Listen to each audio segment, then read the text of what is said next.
ladies and gentlemen, welcome back to the channel, man. Today we have a Detroit Pistons video. We're gonna go ahead and kind of recap the Marvin Bagley trade.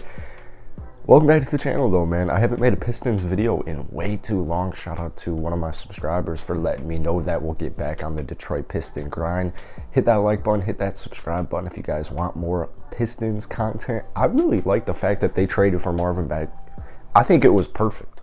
I think it was actually perfect. I was so close. It actually almost made too much sense. I was actually going to tweet out the day before that the Pistons should trade for Marvin Bagley, and that's exactly what they did. So they gave up Trey Lyles, who, I mean, personally, I like Trey Lyles. I like him as a player. In Detroit, he was just kind of helped him out, you know, just added depth. I didn't really have a problem at all trading away Trey Lyles. In fact, I think it was perfect. I think it was genuinely perfect. Now, Josh Jackson, on the other hand, that was definitely a tough trade. Josh Jackson's only been in the league for a handful of years, but it was his birthday, if I'm not mistaken. He's also from Detroit, or just outside Detroit.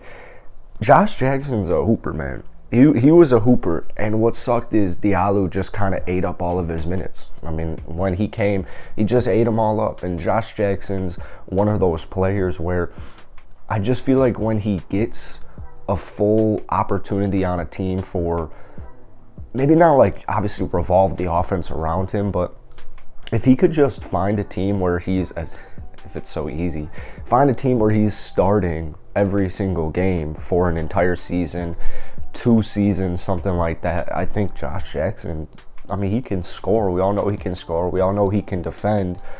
I want a team to just kind of like give this man a starting opportunity. Unfortunately, it's definitely not going to happen in Sacramento, but Josh was definitely tough to see go. Marvin Bagley, here's the thing. He's on the last year of his contract. Now, he's a restricted free agent.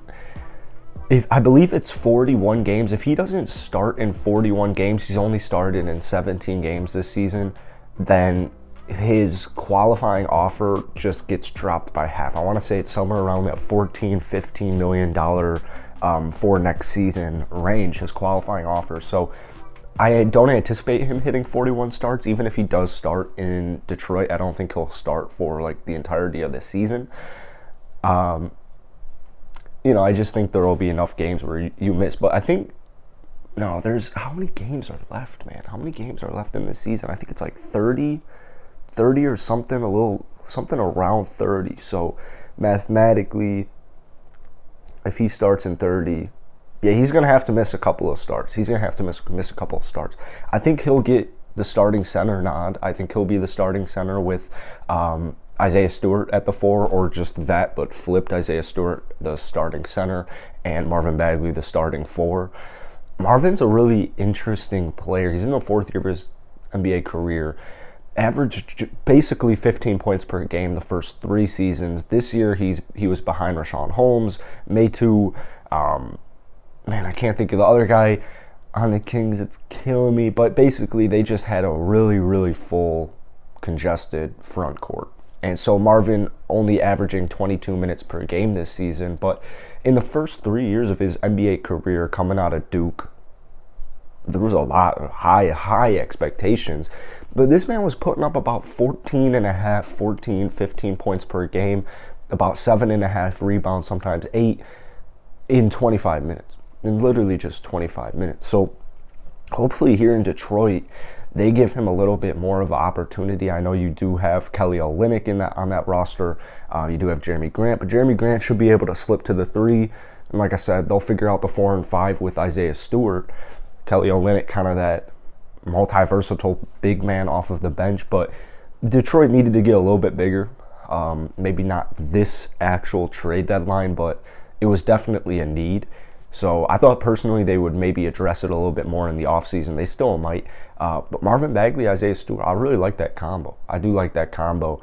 When I say it out loud, I think I would honestly rather have Isaiah Stewart at the 5 man, just because he's guarding other centers, than having Marvin Bagley at the 5. That's like the one nitpick critique. I guess maybe 3-point shooting, but they're like last year he shot 34% from downtown. That's not too bad. This year he's shooting 24%. That's horrible. Defensively, that's like the biggest kind of critique, if you will, about Marvin Bagley. My guess is that's why he's never really averaged more than 25 minutes per game. Defensively, he's going to need to work on some things. So I do like actually the idea of putting him at the 4 and Isaiah Stewart at the 5 a lot more. Lob threat, paint and post scorer. Phenomenal paint scorer. About 70% of his buckets come from just right by the rim, a couple feet outside of the rim. I just like the versatility he brings, and obviously he's going to be able to shoot the 3-ball a little bit. Last season, he's taken about a little over 2.1 threes per game this season. Took about 2.5 last season, so he's not known obviously for 3-point shooting, but that's something he's going to do. He's averaged 7 rebounds every single year of his career in the NBA, so he's definitely going to help out, pull in some more rebounds for this team. I think it's actually a really intriguing starting 5. Cade Cunningham, Diallo, Grant, Bagley, Stewart. I mean, I think Troy Weaver, obviously, I've talked about this a lot, and it's not rocket science, but Troy Weaver knows exactly what he's doing. Like, I really like the moves Troy Weaver has been able to pull off so far in his tenure here. Now, like I said, Marvin Bagley, qualifying offer next year. So, personally, this year, he's not even averaging double digits. He's still probably going to get a bag. We'll see about the future of Marvin Bagley in Detroit. I would imagine the fit's going to go really nicely. I think the fit's going to be perfect. Next year, you bring him back on the qualifying offer, probably more or less of what you had last year, or this year, I should say, and probably just re-sign him. Honestly, probably re-sign him.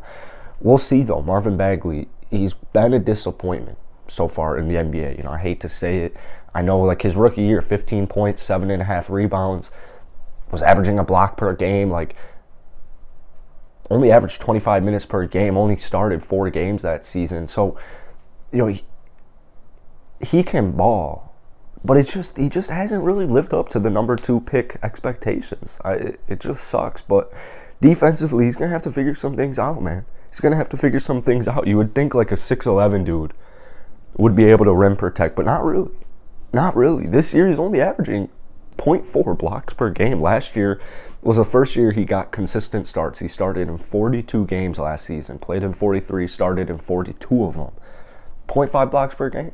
This season, 17 starts, only 22 minutes per game, 0.4 blocks. I mean, he's just not a rim protector. He's just not a great defender. So he's going to have to learn to move those feet, active hands, limit fouls, and overall just be aggressive.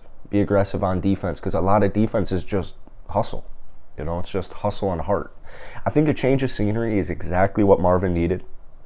I won't go as far to say that the Sacramento Kings are like a poverty franchise or anything like that. In fact, I really like the Sacramento Kings. I like what they have going on here too. I think it's impressive. I think the Sacramento Kings are going to be good very soon. But as far as the player development goes, there's better teams than Sacramento, unfortunately, to get drafted to. You're kind of shooting yourself in the foot there. Maybe not right now with Tyrese Halliburton looking like an absolute stud. Davion Mitchell, this year's draft pick, looks great for Sacramento. But 4 years ago, getting drafted to Sacramento, it's kind of like a death sentence almost, but maybe that's a little too dramatic. That's it for today, man. If you enjoyed it, hit the like button, hit that sub button, post NBA videos every single day. I'll see you guys later. Peace.